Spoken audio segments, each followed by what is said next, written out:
The object of Taxi Chronicles is to allow real riders with real stories, share their experience and enhance your life.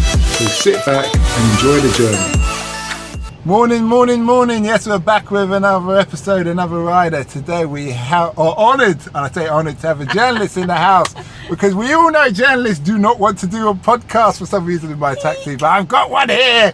So here we're going to go. So all we're interested... Ooh, could have crashed.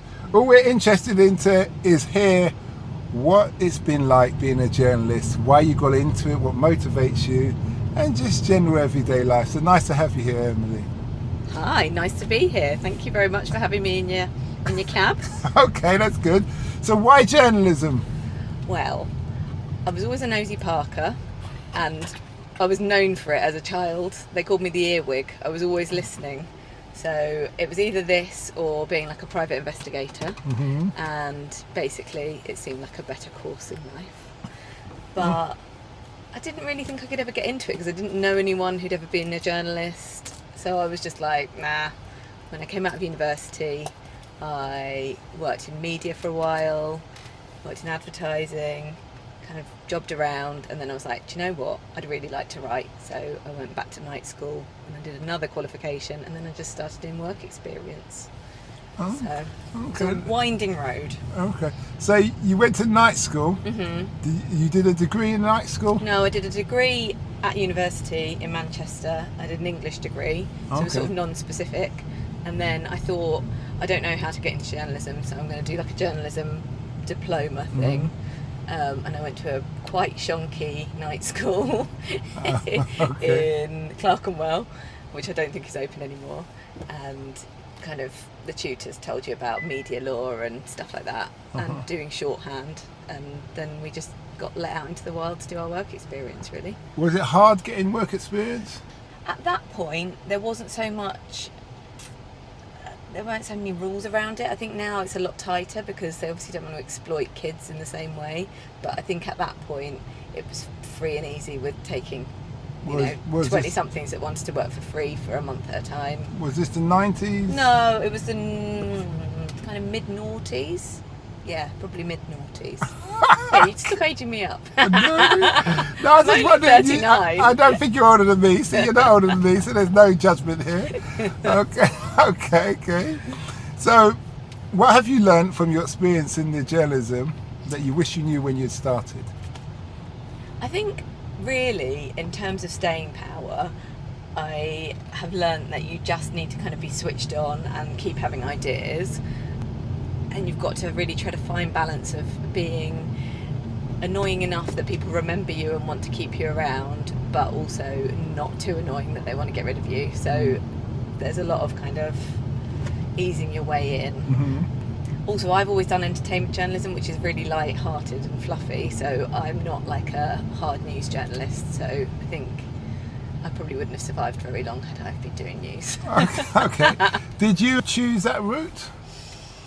The route chose me. No, I think I was always like a teenager that was really obsessed with celebrities and, pop stars and film stars and stuff, so it was naturally my interest set. And then, weirdly, for whatever reason, the first job I got offered was at a magazine called Empire, which is like a film magazine, as editorial assistant. And then just through pushing my way through the office and being probably the only girl, I got to go out and interview a lot of A-listers, like video interviews, doing like 5-minute interviews and stuff. So you was the only girl? Yeah. Really? I thought there's loads of women in that industry. No, not at Empire, not in film, not at that time. Okay. Nowadays, probably a bit more.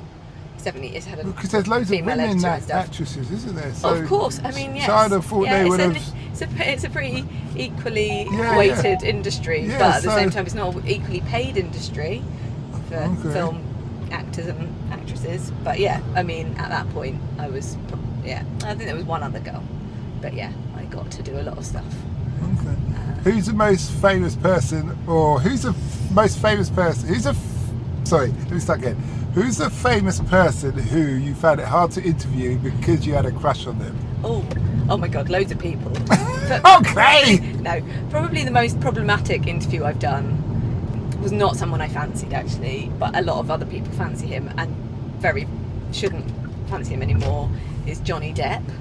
But he was a very rude man in person, and I'd flown all the way to New Mexico to meet him, and it was for a film called The Lone Ranger.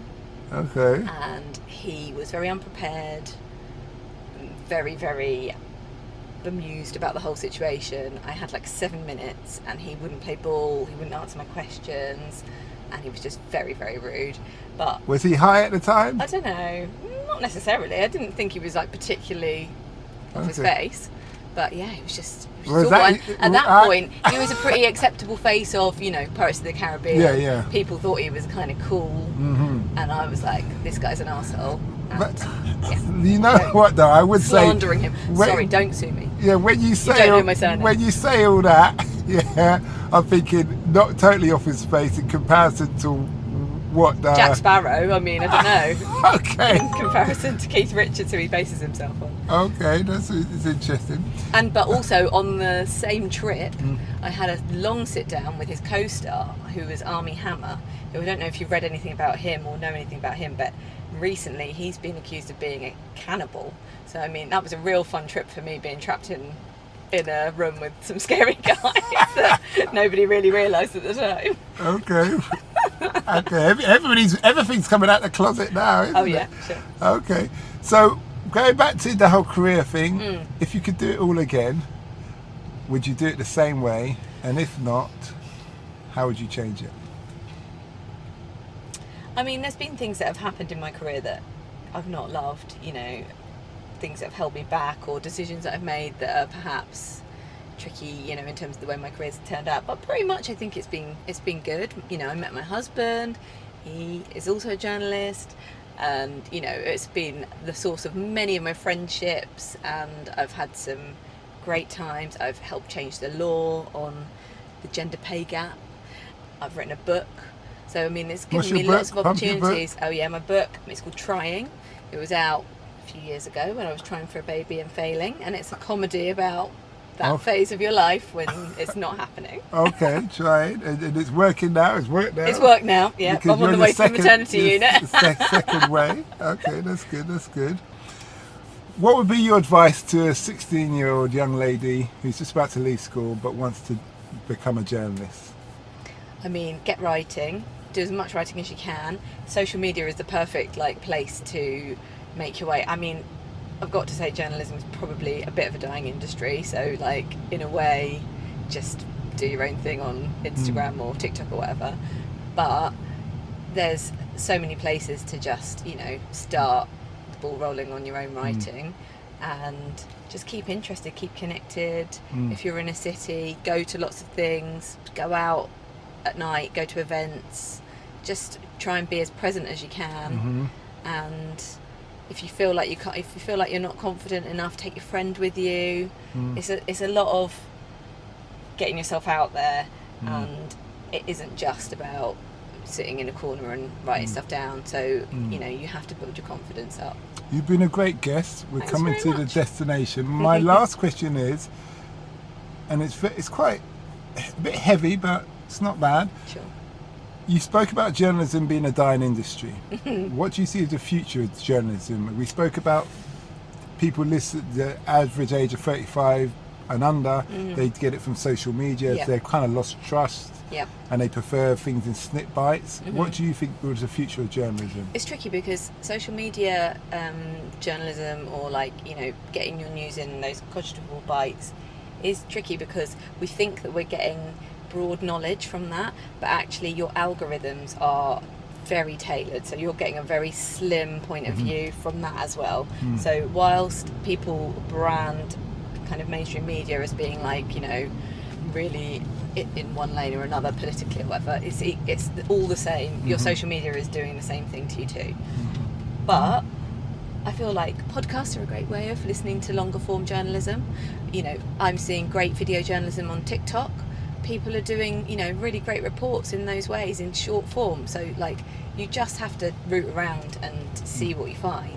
So video And journalism. don't accept everything as a given. Don't accept everything as word. You can't do that. You've always got to kind of keep an open mind, be a bit cynical, and you'll come to the truth eventually. Okay. So it's all about video journalism, really. Yeah, I'd say that is a good way of finding stuff, but audio journalism too. Well, thanks a lot. We're finally here. We wish you well in your future endeavours in your career, and we thank you for educating the young. Oh, sure. Thanks. We hope that episode enhanced your life. We post an interview every day, as well as vlogging on our social media channels. Don't forget to subscribe to get our latest episode.